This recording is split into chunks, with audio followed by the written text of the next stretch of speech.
Deus, cumprimento a amada igreja com a graça e a paz do Senhor Jesus, amém?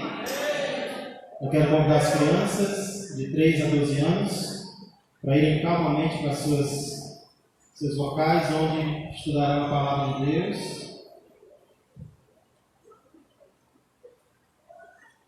Enquanto as crianças saem, eu queria saber se tem alguém que possa dar uma glória a Deus bem forte. Você tem motivos para glorificar a Deus essa noite? Será que você tem razões para glorificar a Deus, pastor? Mas as coisas não estão indo do jeito que eu quero, pastor. E quem disse que as coisas têm que ir do jeito que a gente quer? O importante não é as coisas saírem como nós queremos. O importante é as coisas saírem como Deus quer. Porque a vontade dele é melhor do que a nossa vontade. Então não fica triste, porque as coisas não estão saindo como você planeja. Fica triste se elas não estiverem do jeito que Deus planejou. Mas mesmo que você esteja passando por problemas, tribulações, louva a Deus, adora a Deus, agradece a Deus, abre a boca para adorar a Deus, porque Ele está no controle da minha vida e da tua vida. Essa música que nós acabamos de entoar ao Senhor fala sobre cuidado. Fala sobre o cuidado de Deus por nós. E hoje eu também quero falar sobre cuidado. Só que um cuidado diferente. O nosso cuidado com as conquistas. O nosso cuidado com as conquistas, pastor? Como assim? Muito se fala sobre o cuidado que nós devemos ter com as batalhas da vida. E realmente devemos. Muitos seres humanos não estão suportando as lutas, as batalhas, as dificuldades. Então precisamos ter cuidado com as guerras, sim. Mas pouco se fala sobre o cuidado com as conquistas, ou com aquilo que conquistamos com as guerras. Por exemplo, será que toda conquista vem de Deus? Será que tudo aquilo que eu obtenho, tudo aquilo que eu possuo, vem de Deus? E será que aquilo que eu sei que Deus me ajudou a obter, eu sei como tratar aquilo? Ou será que muitas vezes eu estou conseguindo algo com a ajuda de Deus e não estou sabendo como tratar aquilo que Deus me deu? Como tratar as conquistas que Deus nos concede? Sejam elas pessoas, sejam elas objetos. Que cuidados devemos ter com as vitórias que Deus nos dá? Para meditar um pouco mais sobre isso, que é algo tão importante, eu peço que você abra a palavra de Deus no livro de Números. 4º livro da Bíblia, livro de Números, capítulo 31. Números, capítulo 31, vamos iniciar lendo os versos de 1 a 12. Que Deus abençoe a vida de cada um de vocês, tanto aqueles que já fazem parte da nossa igreja, como também aqueles que estão nos visitando. Sejam muito bem-vindos em nome de Jesus e voltem sempre. Aqueles que estão nos ouvindo de qualquer lugar, que Deus os abençoe. Números capítulo 31, vou ler os versos de 1 a 12, peço a atenção de cada um de vocês. O título é A Vitória sobre os Midianitas. Verso 1 a 12 dizem assim: Disse o Senhor a Moisés: Vinga os filhos de Israel dos midianitas, depois serás recolhido ao teu povo. Falou, pois, Moisés ao povo, dizendo: Armai alguns de vós para a guerra, e que saiam contra os midianitas, para fazerem a vingança do Senhor contra eles. 1000 homens de cada tribo, entre todas as tribos de Israel, enviareis à guerra. Assim, dos milhares de Israel foram dados 1000 de cada tribo, 12.000 ao todo, armados para a guerra. Mandou-os Moisés à guerra de cada tribo 1000, a estes e a Finéias, filho do sacerdote Eleazar, o qual levava consigo os utensílios sagrados, a saber, as trombetas para o toque de rebate. pelejaram, verso 7, pelejaram contra os midianitas, como o Senhor ordenara a Moisés, e mataram todo homem feito. Mataram, além dos que já haviam sido mortos, os reis dos midianitas, Evi, Requem, Zu, U e Reba, 5 reis dos midianitas. Também Balaão, filho de Beor, mataram a espada. Versos 9 a 12, preste bastante atenção. Porém, os filhos de Israel levaram presas as mulheres dos midianitas e as suas crianças. Também levaram todos os seus animais e todo o seu gado e todos os seus bens. Queimaram-lhes todas as cidades em que habitavam e todos os seus acampamentos. Tomaram todo o despojo, repita comigo, despojo, e toda a presa, tanto de homens como de animais. Trouxeram a Moisés e ao sacerdote Eleazar e à congregação dos filhos de Israel os cativos e a presa e o despojo para o arraial nas campinas de Moabe, junto do Jordão, na altura de Jericó. Louvado seja Deus pela sua palavra. Existe uma máxima muito conhecida que diz que tudo na vida traz consequências. Tudo na vida traz consequências. Às vezes nós é que achamos que não. Por exemplo, às vezes nós achamos que a maldade não traz consequência nenhuma. Nós achamos que o pecado praticado não vai trazer nenhum resultado. Só que traz. O pecado, a maldade sempre traz consequências. Às vezes, a consequência é imediata. Ao pecarmos, algo acontece imediatamente. Mas muitas vezes a consequência é posterior. Às vezes a consequência só vem depois. E é o que nós vimos aqui no caso, por exemplo, dos midianitas.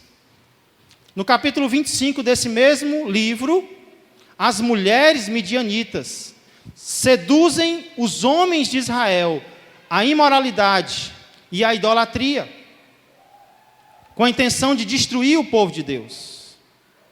Aquilo que os midianitas, que eram inimigos de Israel, não conseguiram fazer através dos encantamentos, eles tentam de outra forma, porque o inimigo sempre age assim.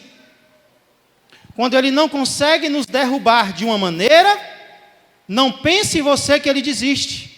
Ele vai tentar de outra maneira nos derrubar ou nos destruir. Então, primeiro os midianitas tentaram destruir Israel com palavras, com encantamentos, não conseguiram. Mas eles não destruíram, eles vão e tentam destruir Israel através da imoralidade e da idolatria. E eu digo para vocês, eles quase conseguem. 24 mil israelitas morrem. E aí você pergunta, pastor, e os midianitas, por causa do pecado deles, especialmente das mulheres, não são castigados não? E eu digo para vocês, naquele momento, não. Só o povo de Israel é castigado. Os midianitas não são. E a impressão que dava é que eles nunca seriam. A impressão. Porque aqui no início de Números 31, a consequência chega, e quando ela chega com força, ela chega de uma vez. Então, o pecado ele sempre traz resultados, seja no momento, seja depois. Não se iluda, ele sempre vai trazer consequências. Porém, não pense você que é só o pecado que traz consequência. A obediência também traz. A obediência também traz. Talvez você está desanimado aqui essa noite. Talvez você chegou aqui essa noite cabisbaixo, porque tem tentado ser obediente ao Senhor, mas não tem visto recompensa nenhuma. Não tem visto resultado. Eu queria pedir que você aguardasse. Aguarde. porque o resultado sempre vem. Aguarde, porque a obediência sempre traz consequências. O que foi que Deus mandou o povo fazer aqui? Vão para a guerra. Vão fazer a minha vingança contra os midianitas. Eu não tinha dito que eu ia castigar esse povo? Pois chegou a hora, e eu quero que vocês sejam usados para vingar esse povo por mim. É fácil ir para a guerra? Sim ou não? Quem que gosta de ir para a guerra? É fácil enfrentar batalhas na minha vida e na tua vida? É não. Mas sabe o que o povo faz? Deus mandou, o povo obedece. E qual é o resultado? Primeiramente, o povo sai da guerra vitorioso, e não apenas isso, o povo sai do campo de batalha voltando cheio de conquistas, cheio de vitórias, cheio de despojos. E o que é despojo, pastor? Despojo é tudo aquilo que o vitorioso traz do campo de batalha. E aqui eu já tiro uma grande lição para a minha vida e para a tua vida. Por que é que Deus determina guerras na nossa vida? Por que é que Deus determina batalhas na minha vida e na tua vida? A impressão que a gente tem é que Deus determina batalhas para fazer a gente sofrer, né? É porque Deus tem prazer, pastor, em ver eu sofrendo, é por isso que Ele permite guerras na minha vida. A impressão que a gente tem é essa, mas nós estamos errados. Deus determina batalhas na minha vida e na tua vida, não é para nos fazer perder, é para nos dar aquilo que nós ainda não tínhamos. Por que Deus enviou o povo de Israel para a batalha? É porque Ele sabia que o povo ia ser vitorioso, e não apenas isso, o povo ia voltar cheio de conquistas, cheio de coisas que eles ainda não possuíam. É por isso que Deus permite batalhas, é por isso que Deus está permitindo essa batalha na tua vida. É para te dar algo que você ainda não tem, talvez é a paciência que você ainda não tem, talvez é a perseverança, talvez é o perdão, talvez é o amor. Está faltando alguma coisa, é por isso que Deus permite guerras. É para acrescentar algo na minha vida e na tua vida. Quem sente que precisa que Deus acrescente algo na minha vida e na tua vida? Eu ainda estou longe daquilo que Deus planeja para mim, e eu agradeço pelas batalhas que Ele está me dando, porque eu sei que quando o negócio está muito difícil, é porque vem coisa muito boa por aí. Eu sei, eu já estou aprendendo. Senhor, quando está muito difícil, eu já sei que o Senhor vai fazer algo muito bom. Então eu já fico logo aguardando, chorando ali no canto, que eu sei que algo bom vai acontecer. É o que nós queremos? Não é. Dói. É desagradável? É. Mas é o meio que Deus usa para acrescentar algo na nossa vida. Porque se as batalhas envolvem perdas, elas também envolvem ganhos. Se a nossa vida com Deus envolve guerras, ela também envolve despojos. E é sobre despojos que eu quero falar nessa noite. Lendo esse capítulo, meditando nele, eu percebi que a ênfase aqui não é tanto na batalha em si, mas nas consequências dela. O restante do capítulo inteiro, a maior parte dele vai falar não sobre a guerra em si que o povo vence, mas sobre o que vem depois da guerra. E vai dar para a gente aprender muita coisa sobre os cuidados que nós devemos ter com as vitórias, o cuidado que nós devemos ter com as conquistas. E a primeira verdade que eu aprendo aqui é que algumas conquistas precisam ser rejeitadas. Algumas conquistas precisam ser rejeitadas.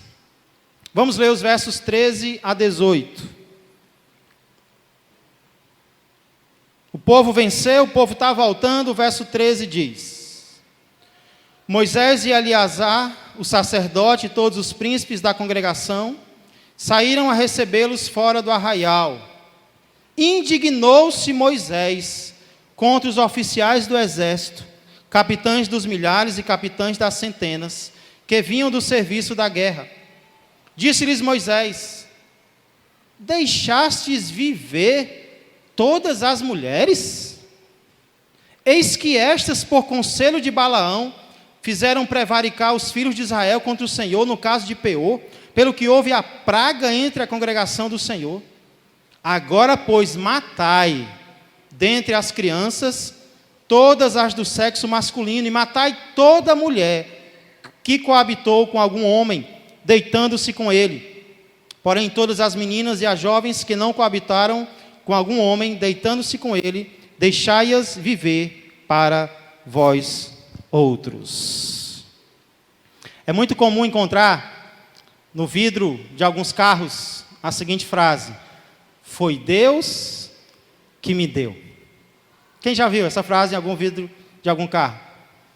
Estranho é quando do lado dessa frase, foi Deus que me deu, tem a frase, vende-se, né? Foi Deus que me deu e agora eu estou vendendo.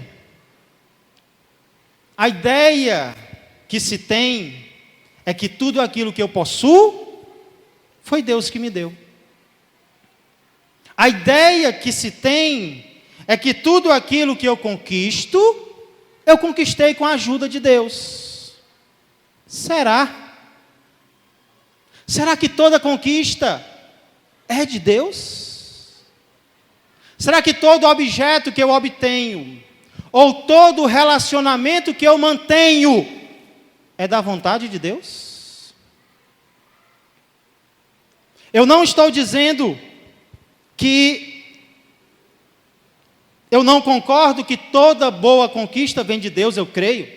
Toda boa conquista vem de Deus. O que eu não creio é que toda conquista é boa. E é o que nós vemos aqui. O povo volta da guerra, vitorioso, cheio de objetos, cheio de mulheres, procurando os seus líderes e achando que vão receber elogios. Ora, nós vencemos a guerra, estamos voltando cheio de conquistas, de vitórias, é claro que os nossos líderes vão nos elogiar. Quando Moisés vê aquela situação, ao invés de um sorriso, Moisés fica indignado. Moisés fica furioso, por quê? Porque eles deixam viver, eles trazem para eles aquelas mulheres que foram usadas para o pecado e a morte de boa parte do povo de Deus. O povo traz quem não deveria ter trazido. O povo mantém quem não deveria ter mantido. E aqui eu aprendo uma grande lição. Nem tudo o que nós conquistamos é do agrado de Deus. Nem todo objeto que eu obtenho é de Deus. Nem todo relacionamento é de Deus. Por isso, algumas conquistas precisam ser rejeitadas. Algumas coisas que a vida trouxe para mim precisam ser rejeitadas porque não são da vontade de Deus para mim. Deixa eu fazer uma pergunta cuja resposta é óbvia. Quem aqui quer vencer? Levanta a mão. Quem não quer? Pois eu queria dizer para você que muitas vezes o povo de Deus até morreu, porque trouxe do campo de batalha aquilo que Deus disse para não trazer.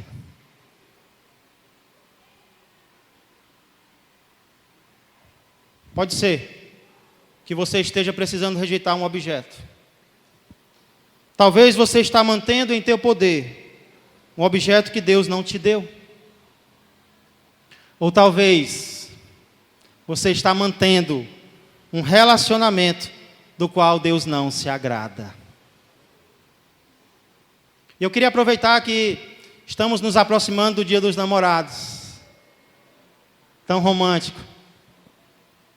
Queria aproveitar para dizer para você que talvez isso que você chama de presente de Deus não é presente de Deus para você. Porque tem muita gente aí, tem muita amante, chamando de presente de Deus o marido alheio. Tem muito homem chamando de presente de Deus mulher que não pertence a ele. Então cuidado, você acha que é presente de Deus, mas de Deus para você não é.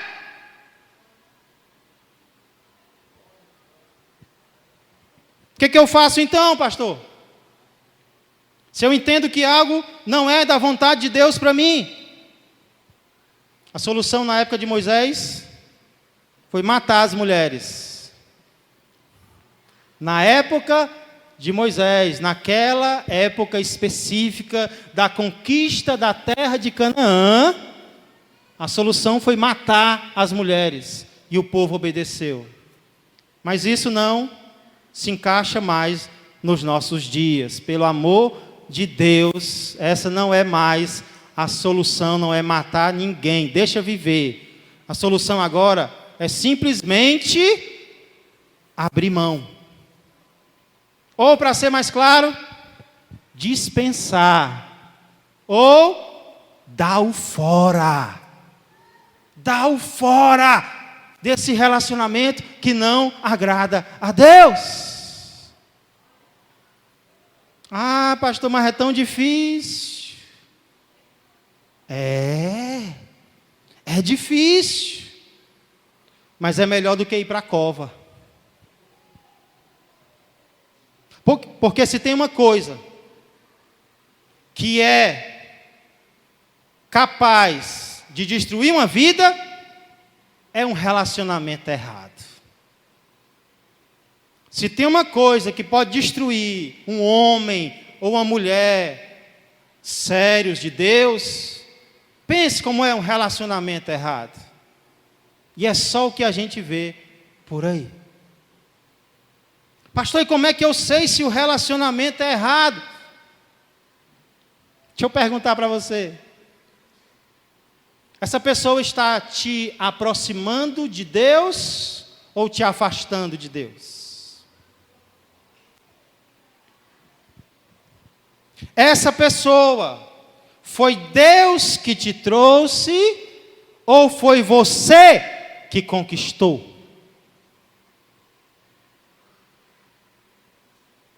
Existem conquistas que precisam ser rejeitadas.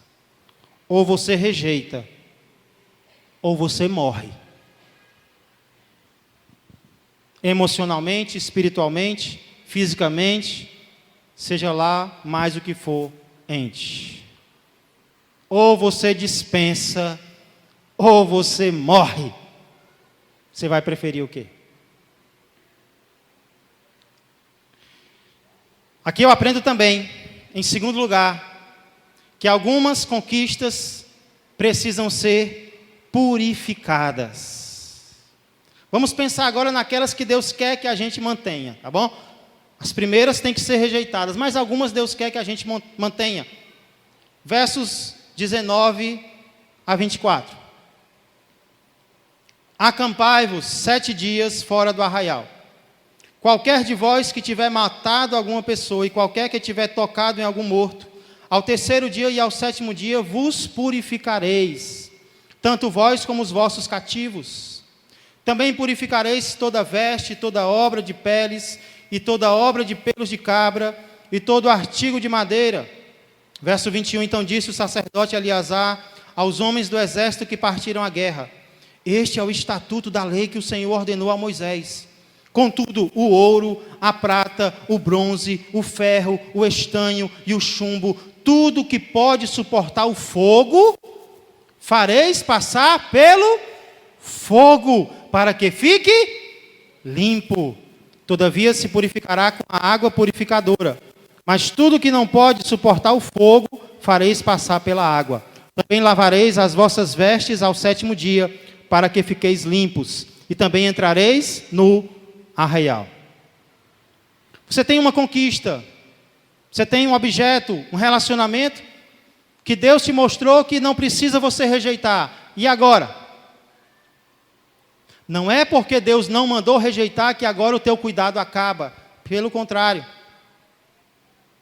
Mesmo aquilo que Deus permitiu que nós mantivéssemos, precisa de cuidados. Muitas vezes nós perdemos algo e nós já dizemos, eu perdi porque era da vontade de Deus, né? Se eu perdi é porque não era para ser meu. Nem sempre. Nem sempre. Às vezes nós perdemos algo por desleixo nosso, por falta de cuidado da nossa parte. Então tem algo que Deus quer que você mantenha, você vai cuidar. E um dos cuidados que você vai precisar ter é purificar a tua conquista. E como é que eu purifico a minha conquista, pastor? Aqui existem duas formas. Primeira, através da água. Através da água.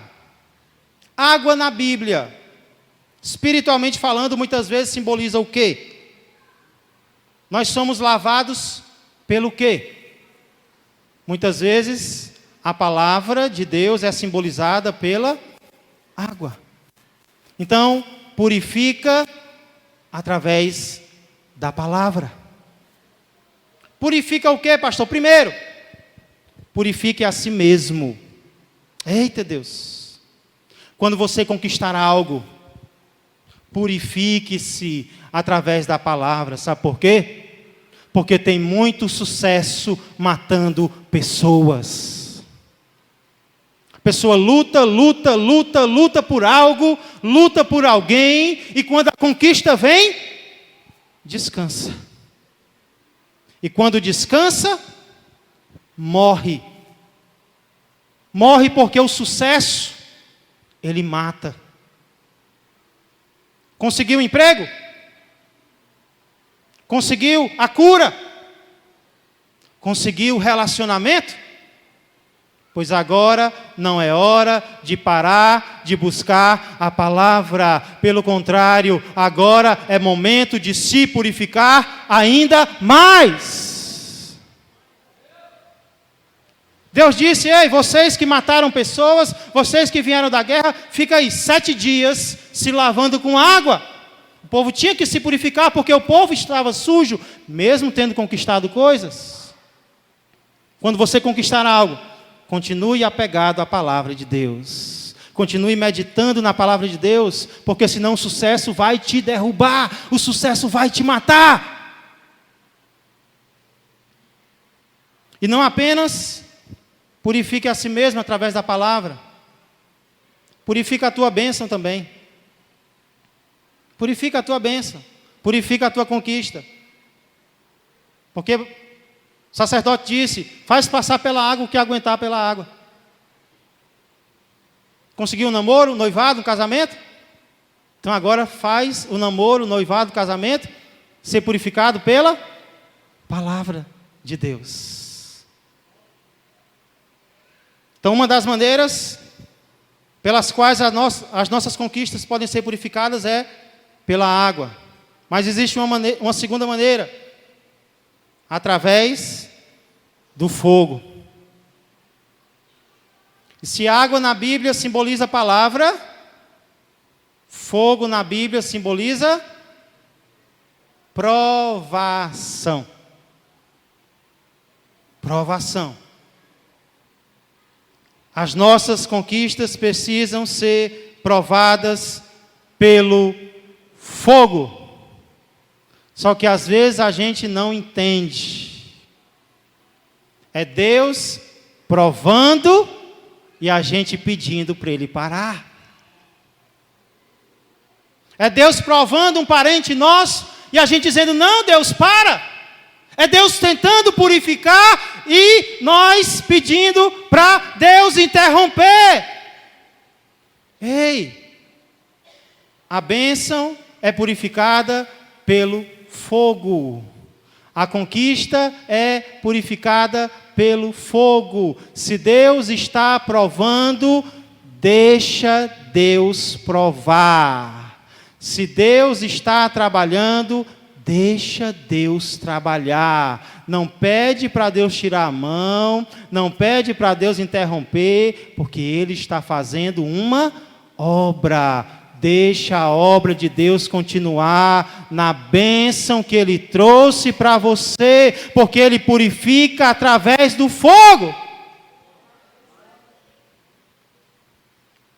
Às vezes tem pai que o médico vai dar uma injeção no menino e o pai está chorando mais do que o menino. O pai fica tentando desviar a injeção do médico. Às vezes nós somos assim, né? Deus está querendo trabalhar em alguém e a gente fica, não, Senhor, faz isso não. Vou pedir oração, não, vou clamar para Deus interromper isso. Ei, e se Deus estiver usando isso para converter aquela pessoa, para transformar aquela pessoa, para purificar aquela pessoa? Precisamos entender os propósitos do Senhor. Existe uma conquista que Deus quer que você mantenha, então ela precisa ser purificada pela água e pelo fogo. Terceira verdade que eu aprendo aqui é que algumas conquistas precisam ser repartidas. Glória a Deus. Versos 25 a 47, eu vou resumir para você. Algo interessante acontece aqui nesses versículos. Deus ordena que as conquistas da batalha sejam repartidas em duas metades. Preste atenção nisso. Isso é algo muito interessante. Deus ordena que tudo aquilo que o povo trouxe seja dividido em duas metades. A primeira metade vai para os soldados que foram para a guerra. E a segunda metade vai para a congregação, para o povo que não foi para a guerra. E como se não bastasse, Deus ainda diz que de cada uma daquelas duas metades, eles ainda tirem uma parte para os sacerdotes e para os levitas. Você pode examinar isso melhor em casa. Mas espera aí, pastor.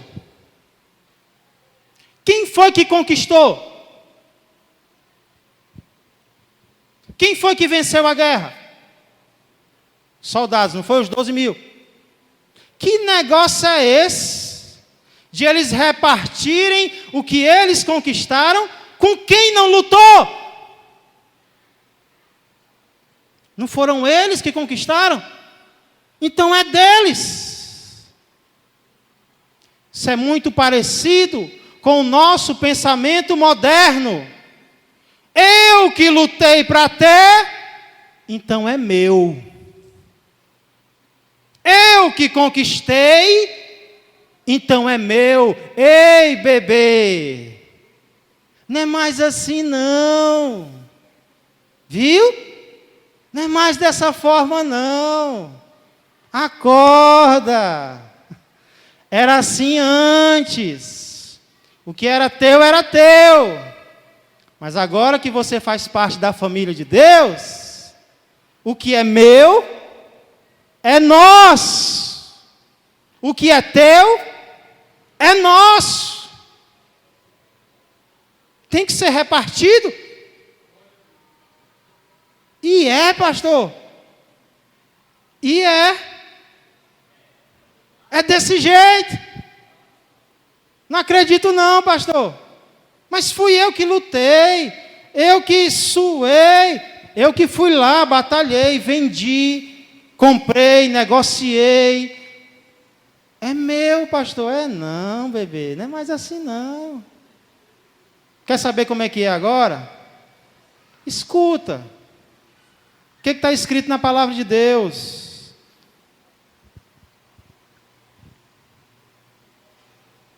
Todos os que creram estavam juntos e tinham tudo em comum.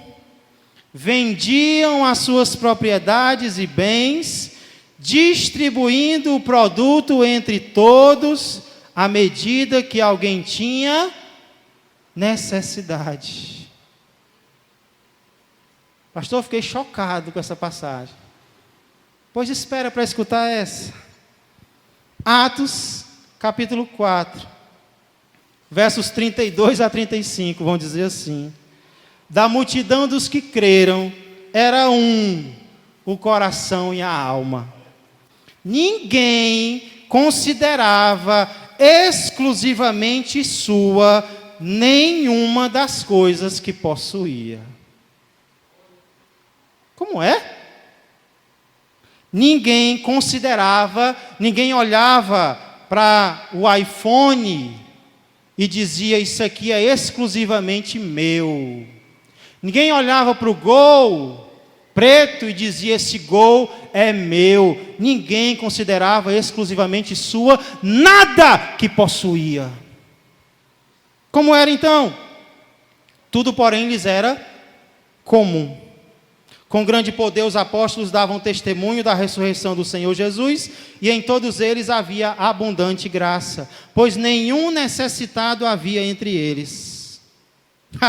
Porquanto os que possuíam terras ou casas, no plural, vendendo-as, traziam os valores correspondentes e depositavam aos pés dos apóstolos. Então se distribuía, ou no cearenseis, se repartia a qualquer um, à medida que alguém tinha necessidade. Pastor, o nome disso é comunismo? É não. Então é capitalismo? Também não. É cristianismo. É algo estranho para o mundo. Não estou dizendo aqui que nós não podemos usufruir nada do que a gente conquistou, não é isso. O que eu estou querendo dizer é que um dos motivos pelos quais Deus nos abençoa é para termos condições de repartir com quem precisa mais do que nós no meio da congregação. Então muda a mentalidade. Individualista, egoísta, para a mentalidade agora de cristianismo. Eu sei que Deus está me abençoando, mas Deus está me abençoando para que eu tenha como repartir com aqueles que não batalharam como eu batalhei, mas com os quais Deus quer que eu divida. Amém? Amém? Então, amém tão fraco. Amém? Quer que eu diga algo sincero para você? A palavra de Deus diz algo estranho. É melhor dar do que receber. Estranho, né? O ser humano prefere naturalmente receber. Mas a palavra de Deus é verdadeira. Recentemente, um irmão em Cristo subiu as escadas da minha casa para colocar R$100 no meu bolso. E eu não aceitei. Estava precisando, mas eu não aceitei. Sabe por quê? Porque eu preferia estar dando para alguém. É muito melhor dar, é muito mais fácil dar do que precisar receber. Então, se Deus te abençoa, se Deus te dá, se Deus te acrescenta, louva a Ele e entende que Ele vai querer te usar para abençoar outras vidas também. Para a gente concluir, algumas conquistas precisam ser reconhecidas. Quero concluir aqui, vamos voltar lá para Números, capítulo 31, versos 48 a 54. Os últimos versículos falaram muito ao meu coração. Números 31, 48 a 54 dizem assim: Então se chegaram a Moisés os oficiais sobre os milhares do exército, capitães sobre 1000 e capitães sobre 100. Ou seja, os líderes do exército chegaram para Moisés. Verso 49, lhes disseram: teus servos fizeram a conta dos homens de guerra que estiveram sob as nossas ordens, e nenhum falta dentre eles e nós. Ninguém morreu do exército de Israel. Pelo que trouxemos uma oferta ao Senhor, cada um o que achou: objetos de ouro, ornamentos para o braço, pulseiras, sinetes, arrecadas e colares, para fazer expiação por nós mesmos perante o Senhor. Assim Moisés e o sacerdote Eleazar receberam deles o ouro, sendo todos os objetos bem trabalhados. Foi todo o ouro da oferta que os capitães de 1000 e os capitães de 100 trouxeram ao Senhor, 16.750 siclos, pois cada um dos homens de guerra havia tomado despojo para si. O último versículo diz: Moisés e o sacerdote Eleazar receberam o ouro dos capitães de 1000 e dos capitães de 100, e o trouxeram à tenda da congregação, como memorial para os filhos de Israel perante o Senhor. Nós já vimos que algumas conquistas precisam ser rejeitadas, porque elas não vêm de Deus. Assim como Abraão rejeitou a oferta do rei de Sodoma: eu não vou aceitar nada de você. Existem conquistas que nós também precisamos rejeitar. Porém, as outras são de Deus, nós ficamos com elas, mas elas precisam ser reconhecidas. E é exatamente isso que o povo faz aqui. O povo não, os soldados. Existia um pensamento muito comum no mundo antigo, no mundo oriental, é que o sucesso ou o fracasso na guerra dependia da aprovação ou não dos deuses. Se um povo ia bem na guerra, é porque os deuses desse povo estavam felizes. Se o povo ia mal, os deuses estavam tristes. Israel, crendo em apenas um Deus, também cria assim. Então agora os soldados contam, os capitães contam os soldados, o que é que eles descobrem? Quantos morreram do povo de Israel? Moisés, nós contamos. Deus nos abençoou de tal forma, a conquista foi tão grande, que não morreu nenhum. Deus é poderoso para fazer isso? Deus é poderoso para nos dar uma vitória completa em qualquer assunto? Sabe o que é que o povo faz? Nós trouxemos uma oferta ao Senhor. Não era mais agora para repartir com os homens.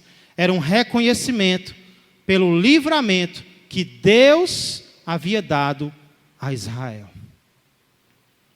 E como é que eles fazem isso? De forma material. Eles trazem uma contribuição para a obra do Senhor. E quem me conhece sabe que esse é um assunto do qual eu não gosto de falar. Eu não gosto de falar sobre contribuição financeira. Mas não tem como eu ser um pregador da palavra e não falar sobre esse assunto, porque a palavra está cheia de exemplos de pessoas que contribuíram financeiramente, que reconheceram Deus pelas bênçãos que Ele deu. E não apenas a Bíblia está cheia de exemplos, o nosso dia a dia também. Nessa semana, uma jovem entrou em contato comigo pelo Instagram. Não sei o que tem acontecido comigo, que quando fica perto de meia-noite me dá fome. E aí eu vou na geladeira e vou comer algo. E teve um dia que eu bati uma foto e, brincando, coloquei assim: alguém me indica um remédio para verme, porque eu acho que eu estou com verme. E aí uma jovem que eu conheço, ela levou a sério e deu o nome de um remédio. O nome do remédio até era Anita. Eu achei muito apropriado, né? Não sei se existe, mas diz que é muito bom, diz que é o melhor, né? Para verme é Anita mesmo, né? E aí eu expliquei: não, Anita,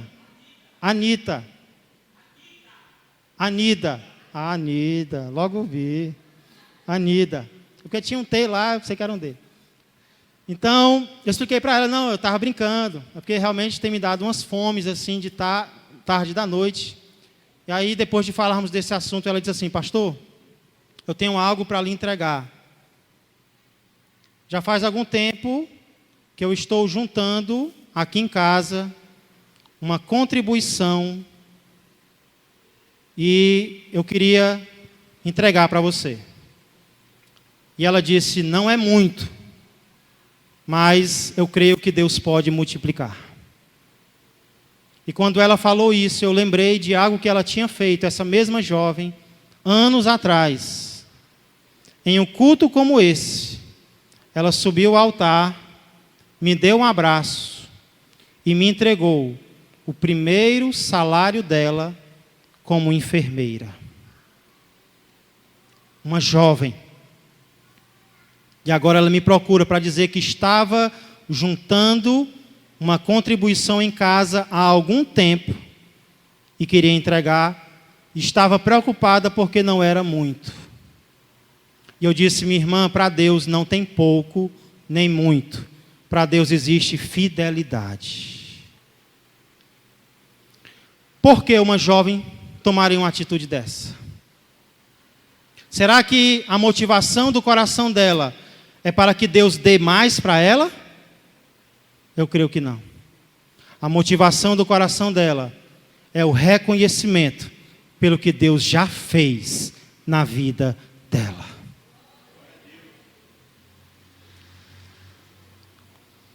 A contribuição financeira, portanto, é uma forma de reconhecer a ação de Deus na nossa vida. Mas deixa eu dizer algo para você. Ela não é a única e nem é a mais valiosa que existe. Existe algo ainda mais valioso para Deus do que o meu dinheiro e do que o teu dinheiro. O que é, pastorzinho? A nossa submissão. Tem gente que até tem disposição de contribuir, desde que não precise mexer nesta ou naquela área da sua vida. Mas eu queria dizer para você que apesar de a contribuição financeira ser uma forma de reconhecer Deus na sua vida, ela não é a única, porque Deus não quer uma área da nossa vida, Deus quer o nosso coração por completo.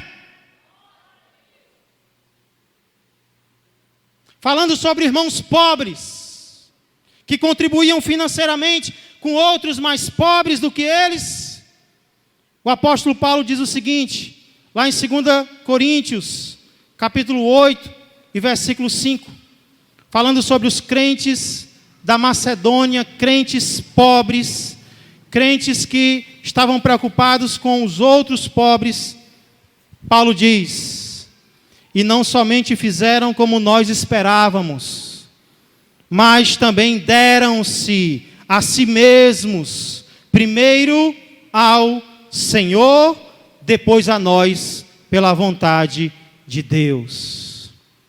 O que Paulo está dizendo é que aqueles crentes não se contentavam apenas em contribuir financeiramente, eles iam além, eles deram-se a si mesmos ao Senhor, eles se consagraram ao Senhor, para servir ao Senhor, para agradar ao Senhor.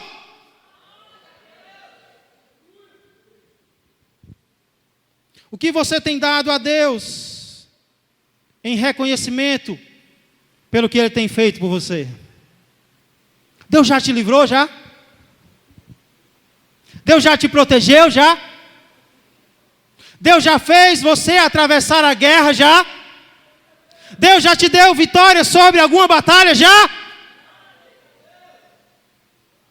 Você tem reconhecido a conquista que Deus te deu?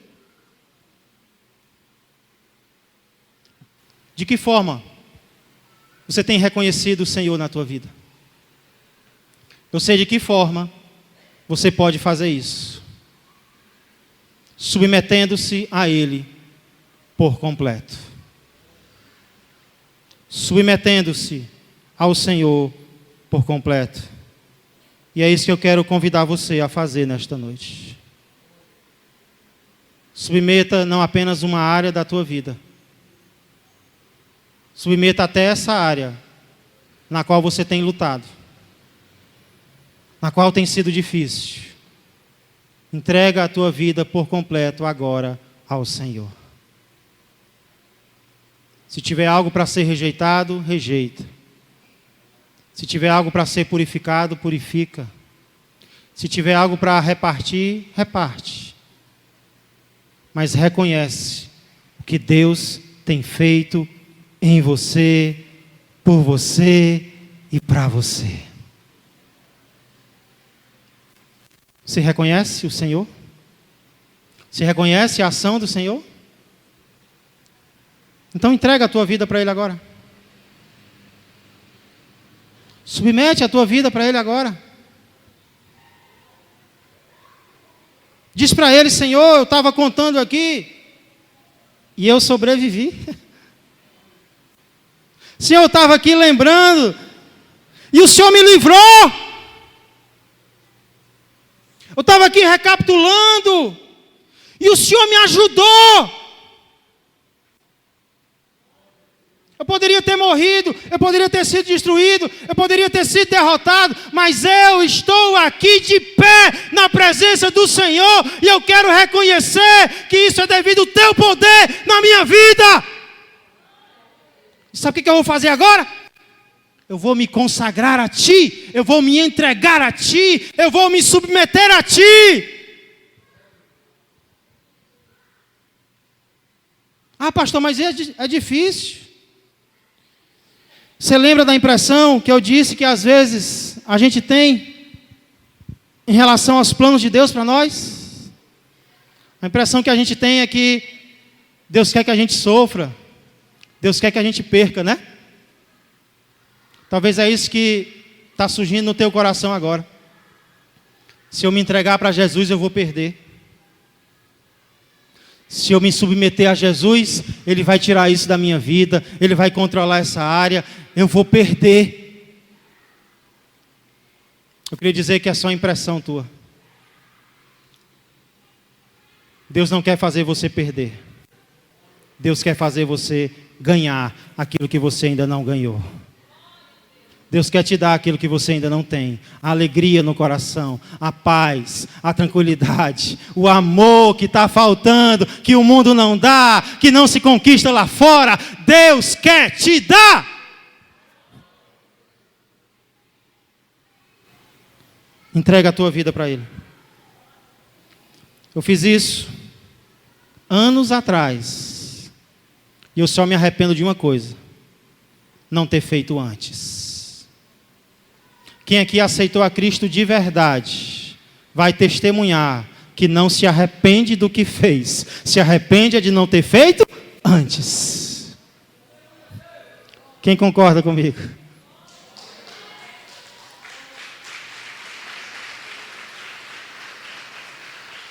Fala com Deus agora. Fala com Deus aí. Na intimidade do teu coração. Reconhece o Senhor em todos os teus caminhos e Ele endireitará as tuas veredas. Pastor, hoje eu queria só ouvir mesmo, pastor.